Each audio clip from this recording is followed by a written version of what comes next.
Good morning. Hello everyone. I am Dr. Manoj Sahani. Welcome you all in my lecture series on engineering mathematics. In this lecture, we will study about an Euler's method, one of the methods for solving the first order ordinary differential equation.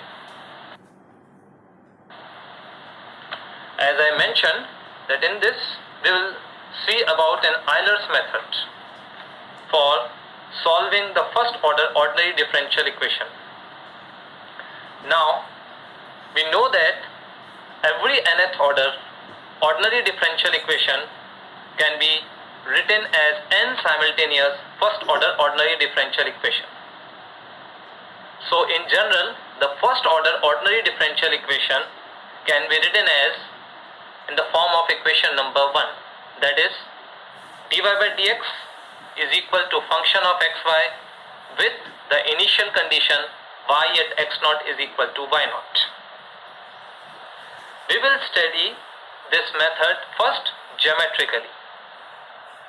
As you can see here that there is a curve, let y equal to f of x, and we have divided this whole curve into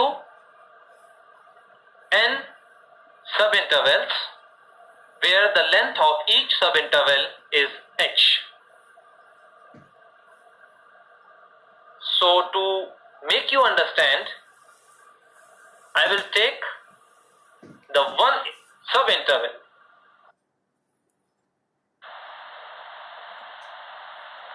So I have taken the subinterval as x0 to x1 with an interval width as h.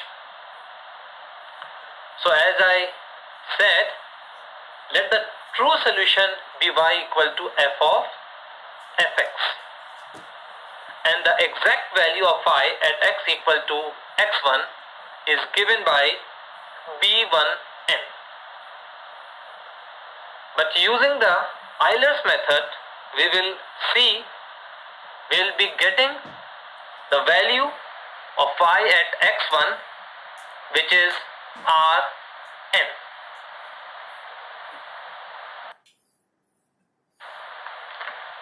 So we have seen in the previous slide that to find the value of y at x equal to x1, where x1 is equal to x0 plus h, we will be using a very simple rule that we call it as the tangent at the point b0, where b0 is actually the point having the coordinates x0, y0. We know from the equation number 1 that y dash is equal to function of xy. So y dash at the point x0, y0 is f at the point x0, y0, which provides us the tangent at the point b0. So that is why tan theta is equal to f at the point x0, y0, that is being written in equation number 2. Now tan theta is equal to perpendicular over base, we all know it. So tan theta is Rs over B0S, where Rs can also be written as B0S tan theta. Now what is B0S? That is the interval width, that is h. So it is h tan theta. Now as we can see from the figure that Rn is equal to Sn plus Rs. So Rn is actually y1 that we will calculate using the tangent at the point b0. Sn is the value y0 that we can see from a figure, and Rs is equal to h tan theta. And what is tan theta? That is function value at the point x0, y0. So we will be getting y1 equal to y0 plus h function of x0, y0. We will going to repeat the same thing in the next subinterval, that is from x1 to x2, and we will be getting that y2 is equal to y1 plus h function, but now at the point x1 comma y.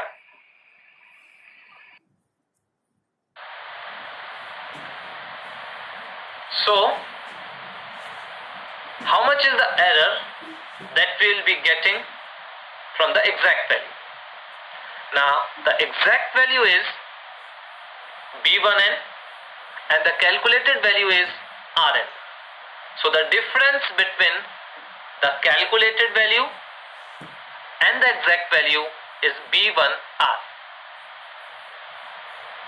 As I said in the previous slide, if we go into the next subinterval, we will be getting y2 is equal to y1 plus h times of the function value at the point x1 comma y1. That is being represented by equation number 4.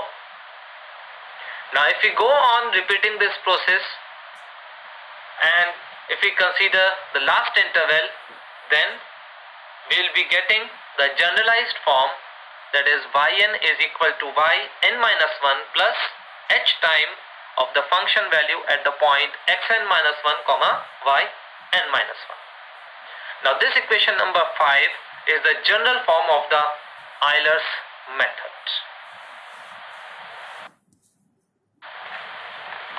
Okay, two things about an Euler's method that is to be noted. First, that there is a great disadvantage of this method if the size of the interval width is high. Then if the error in the first interval is large, then in subsequent intervals the error accumulates, and going up to the last interval it becomes very large, and the difference between the true value and the calculated value will be very high. So we need to take care about this, that the interval width should be very small, so that in the given interval the error is less. Secondly, in Euler's method, the actual solution curve is approximated by the sequence of short straight lines, and sometimes the sequence of short lines deviates from the solution curve significantly. To avoid this difficulty, Euler's improved method is preferred, and that we will discuss in our next lecture.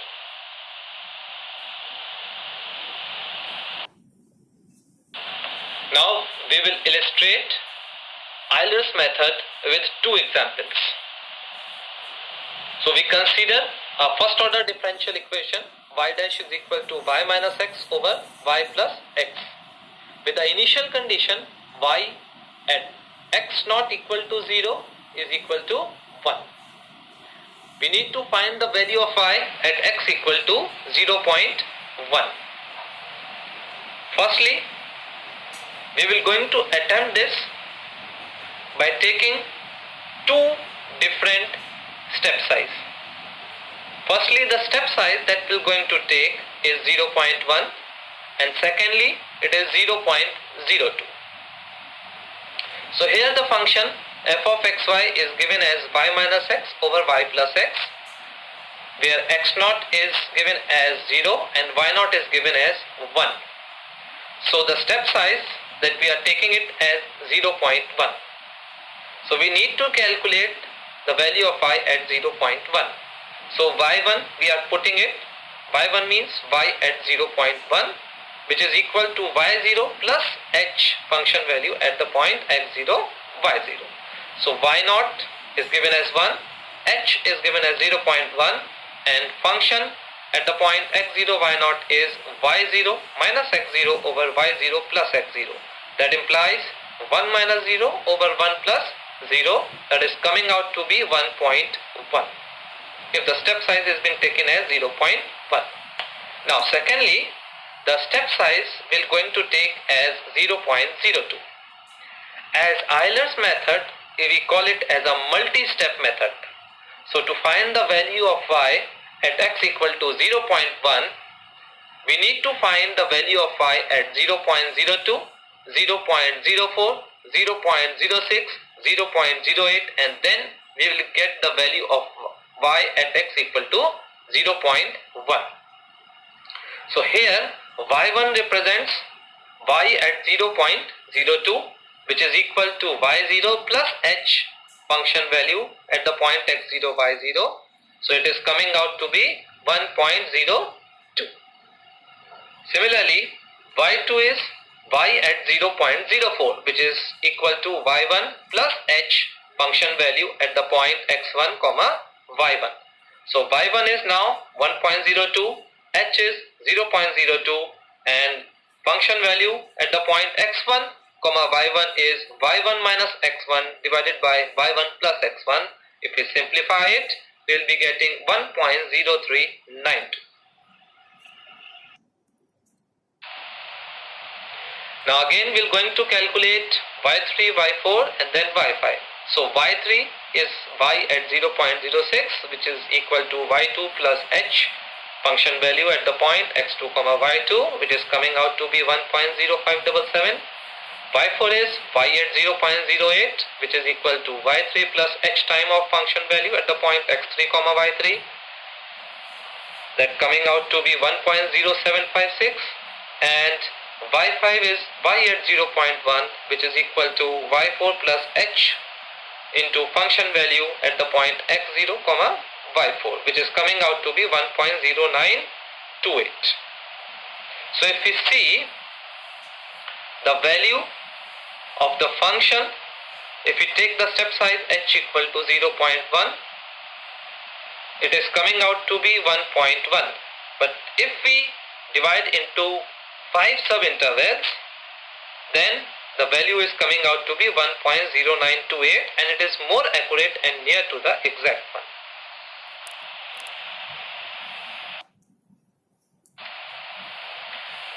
Now example number 2.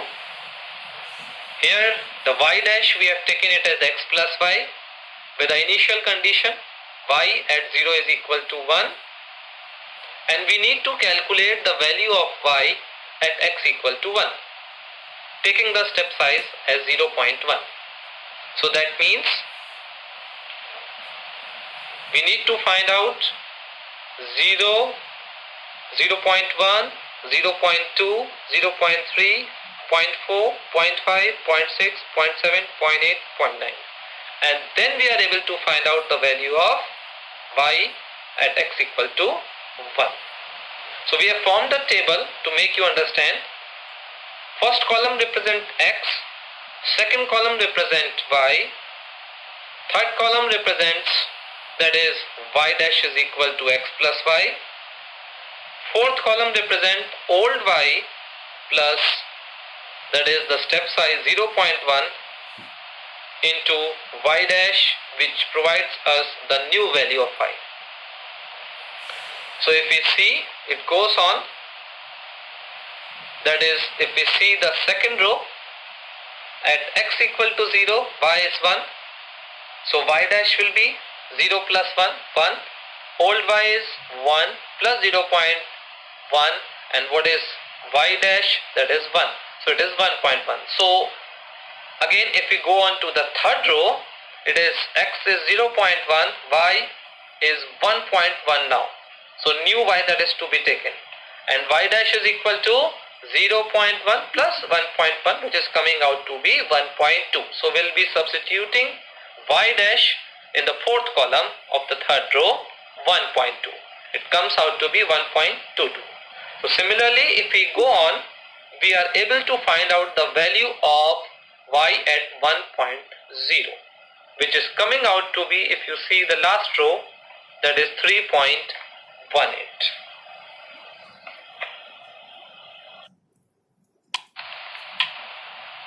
Hopefully you all have enjoyed this lecture, and I thank you all for your very kind attention and request you to stay at home and be safe.